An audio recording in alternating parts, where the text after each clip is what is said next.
ഇത് കണ്ട നമ്മുടെ മക്കളെല്ലാവരും കണ്ടുപഠിക്കേണ്ട ഒരു ഇതാണ്. എൻ്റെ ഒരു കസിൻ്റെ വീട്ടിൽ വന്നാണ്.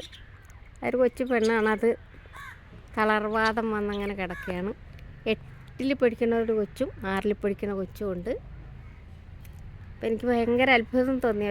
പിള്ളേർ 2 ആൺപിള്ളേരാണ്. അവർ വീട് വൃത്തിയായിട്ട് സൂക്ഷിക്കുന്നത്.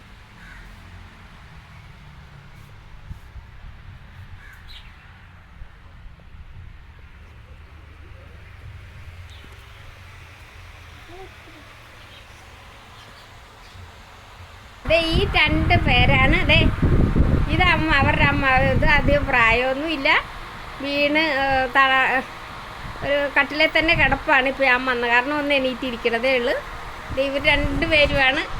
ഓ സോറി, പറയണ എന്തിനാണ്? അപ്പം അവരെ കണ്ട ഞാനിത് എടുക്കാൻ കാര്യം ഇവിടെ ഉണ്ടല്ലോ, നല്ല ക്ലീനും വൃത്തിയും എല്ലാം. അതായത് നമ്മുടെ ഈ 2 സുന്ദരക്കുട്ടന്മാരാണ് എല്ലാം ചെയ്യണത്. ഞാൻ വന്നപ്പോൾ ചായ തിളപ്പിച്ച് വന്ന് കാപ്പി ചോറും എല്ലാം വയ്ക്കണ ഇവരൊക്കെ തന്നെയാണ്. അപ്പോൾ നമ്മുടെ ഇപ്പോഴുള്ള പിള്ളേർ, ഇപ്പോഴുള്ള തലമുറയൊക്കെ കണ്ടുപഠിക്കേണ്ടതാണ്. എല്ലാവരും സ്പൂൺ ഫീഡിങ് അല്ലേ ഇപ്പോൾ എല്ലാവരും.